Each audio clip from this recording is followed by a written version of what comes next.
नमस्कार, आप देख रहे हैं द सुगम राजस्थान का नंबर 1 चैनल। जी हाँ दोस्तों, पेश है 4 जून और बुधवार राजस्थान प्रदेश की आज की टॉप एट 25 फटाफट बड़ी खबरें। लेकिन उससे पहले शुरुआत करेंगे देश की आज की बड़ी खबर के साथ। बड़ी खबर, ऑपरेशन सिंदूर पर इंडिया ब्लॉक की बैठक, 16 दल हुए शामिल। ऑपरेशन सिंदूर पर संसद का विशेष सत्र बुलाने के लिए इंडिया ब्लॉक की मंगलवार को नई दिल्ली में बैठक हुई। इसमें 16 विपक्षी पार्टियों ने हिस्सा लिया। टीएमसी सांसद डेरेक ओब्रायन ने जानकारी दी कि सभी दलों ने पीएम को पत्र लिखकर संसद का विशेष सत्र बुलाने की मांग की है। साथ ही आम आदमी पार्टी मीटिंग में शामिल नहीं हुई। डेरेक ने बताया कि आम आदमी पार्टी बुधवार को प्रधानमंत्री को अलग से चिट्ठी भेजेगी। बता दें कि इंडिया ब्लॉक की इस बैठक के अंदर कुल 16 दल शामिल हुए, जिन्होंने ऑपरेशन सिंदूर और आतंकवाद के खिलाफ सीधे तौर पर गए हैं तो संसद का विशेष सत्र बुलाने के लिए बात की है। चलिए बात कर लेते हैं राजस्थान प्रदेश के आज की बड़ी खबरों की और शुरुआत करते हैं राजस्थान प्रदेश की आज की पहली बड़ी खबर के साथ। बड़ी खबर, प्लास्टिक से गोवंश को खतरा, 22 राज्यों की गौशाला संचालकों ने की बैठक। राजधानी जयपुर के अंदर टोंक रोड स्थित वैदिक वन औषधि पादप केंद्र में अखिल भारतीय गौशाला सहयोग परिषद की राष्ट्रीय बैठक आयोजित की गई।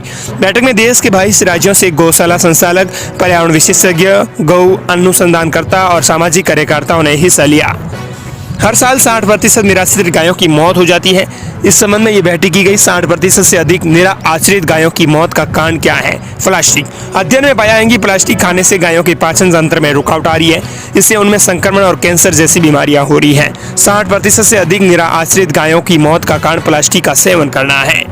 बैठक में मुंबई, उत्तराखंड, राजस्थान, दिल्ली, भोपाल, बिजनौर और झालावाड़ से आए प्रतिनिधियों ने गौ माता के संरक्षण और प्लास्टिक प्रदूषण रोकने के लिए अपने सुझाव दिए हैं। और अगली बड़ी खबर, महात्मा गांधी अंग्रेजी मीडियम स्कूलों में चयनित शिक्षकों की होगी तैनाती, राजस्थान सरकार के आदेश का इंतजार। राजस्थान के महात्मा गांधी इंग्लिश मीडियम स्कूलों में गुणवत्ता बढ़ाने के उद्देश्य से सरकार ने शिक्षकों का चयन तो कर लिया, लेकिन अब 10 महीने बाद भी तैनाती नहीं हुई। इससे चयनित शिक्षक खुद को ठगा और असहाय महसूस कर रहे हैं। चिंता का विषय है कि एक पूरा शैक्षणिक सत्र खत्म भी हो गया, लेकिन शिक्षक अब तक अपने नए स्कूलों की शौखट भी नहीं देख पाए हैं। अगली बड़ी खबर, आईपीएल 2025 का ऐतिहासिक समापन हुआ। 17 सीजन से ट्रॉफी नहीं जीत सकी रॉयल चैलेंजर्स बेंगलुरु ने पंजाब किंग्स को फाइनल हराकर पहला खिताब जीता। 73 दिन चले टूर्नामेंट में 74 मैच खेले गए, जिनमें से 30 टॉप मोमेंट्स देखने को मिले। फाइनल जीतने के बाद विराट कोहली की आंखों से आंसू निकल आए। वे पत्नी अनुष्का शर्मा को गले लगाकर रोए। आरसीबी की पूर्व खिलाड़ी एबी डिविलियर्स और क्रिस गेल के साथ कोहली ने जीत सेलिब्रेट की। 14 साल के वैभव सूर्यवंशी आईपीएल के यंगेस्ट प्लेयर बने। उन्होंने करियर की पहली ही गेंद पर छक्का लगा दिया। वहीं रियान पराग ने लगातार 6 छक्के लगाए। राजस्थान प्रदेश की बड़ी खबर, जयपुर का तापमान बारिश के कारण 6.8 डिग्री तक गिरा। हवा में ठंडक, लू से मिली राहत। आज राजस्थान के 29 जिलों में आंधी और बारिश का अलर्ट जारी। राजस्थान में पश्चिमी विक्षोभ के असर से मौसम बदल जरूर गया है। बारिश और आंधी के कारण तापमान गिरा है और लू से भी राहत मिली है। आज 4 जून को जयपुर सहित राजस्थान के 29 जिलों में जैसलमेर, जोधपुर, बाड़मेर, जालोर को छोड़कर सभी जिलों के अंदर आंधी बारिश येलो अलर्ट जारी किया गया है। जयपुर के कई इलाकों में सुबह से रुक रुक कर बारिश हो रही है। जयपुर में भी दिन भर रुक रुक कर हल्की बारिश कल होती रही। बीकानेर में एक मकान ढह गया। बारिश के कारण इधर जयपुर, चूरू, अजमेर समेत 14 शहरों में मंगलवार का अधिकतम तापमान 33 डिग्री दोस्तों सेल्सियस से भी नीचे दर्ज हुआ है। वहीं 7 जून को आज राजस्थान के इन जिलों में अलर्ट जारी किया गया है। वो इस प्रकार है, सभी जिले जैसलमेर, जोधपुर, बाड़मेर, जालोर, 33 जिलों में से इन जिलों को छोड़कर यानी पश्चिमी राजस्थान को छोड़कर सभी जिलों के लिए मौसम विभाग ने येलो अलर्ट जारी कर दिया है। अगली बड़ी खबर, पशु बीमा योजना में देरी को लेकर मंत्री ने जताई नाराजगी। पशुपालन मंत्री जोराराम कुमावत ने ली समीक्षा बैठक। 12.5 लाख पशुओं का नहीं हुआ बीमा। पशुपालकों के लिए पिछले साल शुरू की गई पशु बंगला बीमा योजना की पशुपालन मंत्री जोराराम कुमावत ने समीक्षा बैठक की। बैठक में मंत्री ने पिछले वित्त वर्ष के लक्ष्य से पीछे रहने पर नाराजगी जाहिर की है। मंत्री ने अधिकारियों को निर्देश दिए हैं कि वे योजना में सर्वेयर की संख्या बढ़ाए, इससे तय समय पर पशुपालकों को पशु बीमा मिल सके। दरअसल भजनलाल सरकार ने पिछले बजट में पशुपालकों के लिए मंगला पशु बीमा योजना शुरू की थी। इस साल आपको बता दें कि 42 लाख पशुओं का बीमा करने का टारगेट। बैठक में मंत्री ने अधिकारियों को निर्देशित किया है कि जिन पशुओं का हेल्थ सर्टिफिकेट जारी होता है उसके साथ ही उसकी बीमा पॉलिसी भी जारी करना सुनिश्चित किया जाए।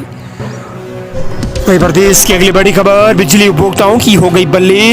हर महीने अब इतनी यूनिट बिजली मिलेगी फ्री। भजनलाल सरकार का फिर बड़ा ऐलान।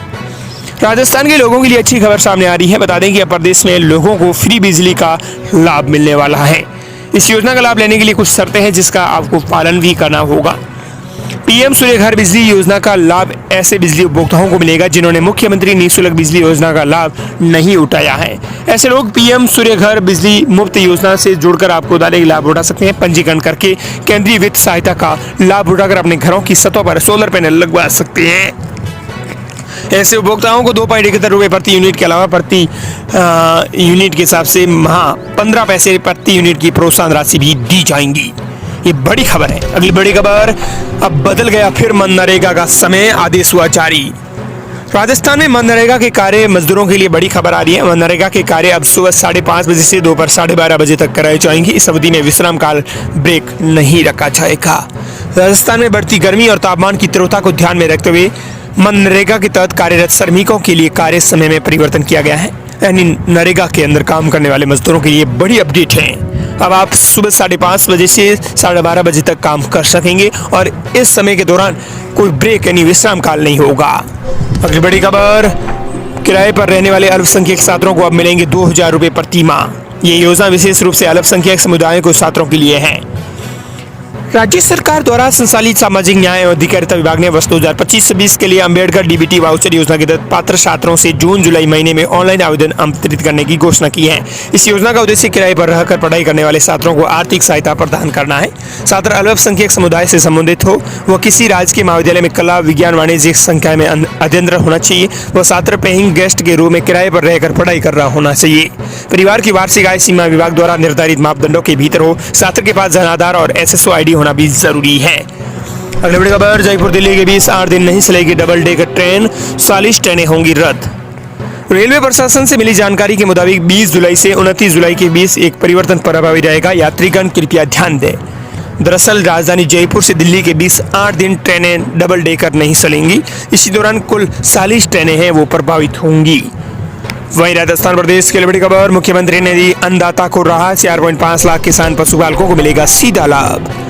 राज्य के अन्नदाता किसानों को राहत देने के लिए मुख्यमंत्री बजला शर्मा की संवेदनशील पहल रंग ला रही है। मुख्यमंत्री की नियमित जन सुनवाई में किसानों और पशुपालकों की समस्याओं का त्वरित निस्तारण हो रहा है। सरकार की किसानों मुखी नीतियां ग्रामीण अर्थव्यवस्था को मजबूती देने में सहायक बन रही है।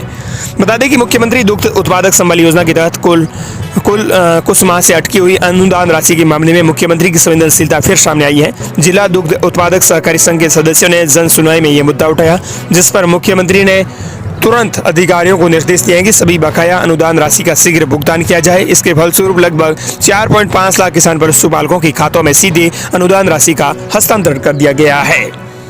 अगली बड़ी खबर, 21 जून को लेकर राजस्थान की शिक्षा विभाग का बड़ा निर्देश, शिक्षकों को मिली बड़ी राहत। राजस्थान की शिक्षा विभाग ने 21 जून को मनाए जाने वाले अंतर्राष्ट्रीय योग दिवस को लेकर तैयारियां प्रारंभ करने के साथ ही आवश्यक दिशा निर्देश भी जारी कर दिए हैं। 11वें अंतर्राष्ट्रीय योग दिवस पर ग्रीष्म अवकाश रहेगा। योग दिवस के मौके पर पदस्थापन स्कूलों से दूर अन्य गाँव या शहर में रहने वाले शिक्षकों को उस दिन स्कूल आने की जरूरत नहीं है। वे अपने घर के नजदीक स्कूल में जाकर योगाभ्यास कर सकेंगे और तथा उपस्थिति दर्ज करा सकेंगे।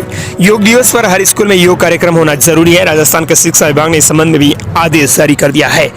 अगली बड़ी खबर, राजस्थान में कोरोना अपडेट को लेकर है। राजस्थान में फिर मिले 24 नए कोरोना मरीज। जयपुर में मरीजों की संख्या पहुंची 25।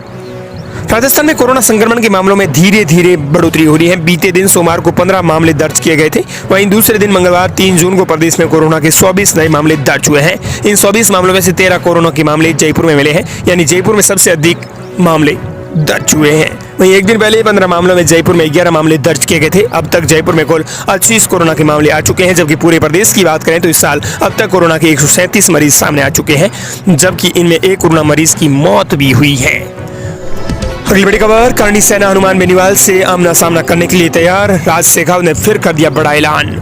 नागौर सांसद हनुमान बेनीवाल की ओर से राजस्थान के राजाओं को लेकर की गई टिप्पणी के बाद वे लगातार सुर्खियों में हैं। बेनीवाल अपने बयानों से करणी सेना के निशाने पर आ गए। अब बेनीवाल के बयान का विरोध जताने के लिए क्षत्रिय करणी सेना राष्ट्रीय अध्यक्ष डॉक्टर राज शेखावत ने सोशल मीडिया पर नागौर सांसद और रालोपा सुप्रीमो हनुमान बेनीवाल के खिलाफ क्षत्रिय स्वाभिमान अस्मिता महासम्मेलन करने का ऐलान किया है। इस बीच हनुमान बेनीवाल ने भी इसे लेकर पलटवार किया। उन्होंने कहा कि 8 जून में मैं नागौर में ही आपको देखने को मिलूंगा और मुंह तोड़ जवाब दूंगा। अगली बड़ी खबर, भाजपा आएगी गांव-गांव। जून महीने में पार्टी के होंगे 5 बड़े अभियान। भारतीय जनता पार्टी प्रदेश के अंदर जून महीने के अंदर एक साथ 5 तरह के अभियान चलाने जा रही है। इन अभियानों के जरिए पार्टी गांव-गांव और घर-घर तक अपनी पहुंच बनाएंगी।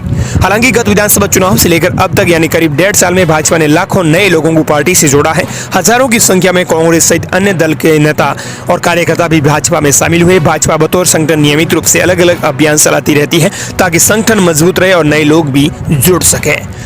पहला अभियान कल 5 जून से शुरू होने वाला है, जिसका नाम है वंदे जल संरक्षण जल अभियान। इस अभियान के तहत जल संरक्षण से जुड़े कार्य किए जाएंगे। अगली बड़ी खबर, जोधपुर रेलवे स्टेशन पर डिजिटल लॉकर सेवा यात्रियों के लिए उपयोगी साबित। लॉकर सामान रहता है इसके अंदर सुरक्षित।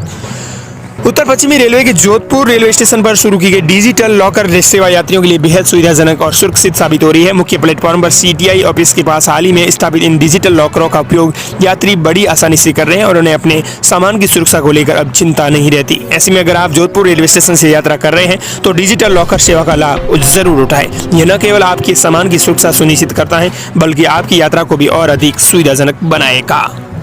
अगली बड़ी खबर, वक्फ संपत्तियों के रजिस्ट्रेशन के लिए पोर्टल लॉन्च करेगी सरकार। 6 जून को लॉन्च होगा उम्मीद पोर्टल। केंद्र सरकार 6 जून को उम्मीद पोर्टल लॉन्च करने जा रही है। इसका मकसद वक्फ संपत्तियों के बेहतर प्रबंधन और पारदर्शिता को बढ़ावा देना है। उम्मीद का पूरा नाम है यूनिफाइड वक्फ मैनेजमेंट एम्पावरमेंट एफिशिएंसी और डेवलपमेंट। ये एक सेंट्रल पोर्टल होगा जिस पर देश भर की वक्फ संपत्तियों को रजिस्टर्ड किया जाएगा। सूत्रों के मुताबिक पोर्टल लॉन्च होने की 6 महीने के भीतर सभी वक्फ संपत्तियों को रजिस्टर करना अनिवार्य होगा। इस पर संपत्तियों का पूरा विवरण देना होगा, जैसे लंबाई, चौड़ाई और जियो टैग की गई लोकेशन। और दोस्तों, इस प्रकार ये थी आज की बड़ी खबरें। मिलते हैं नई तमाम बड़ी खबरों के साथ।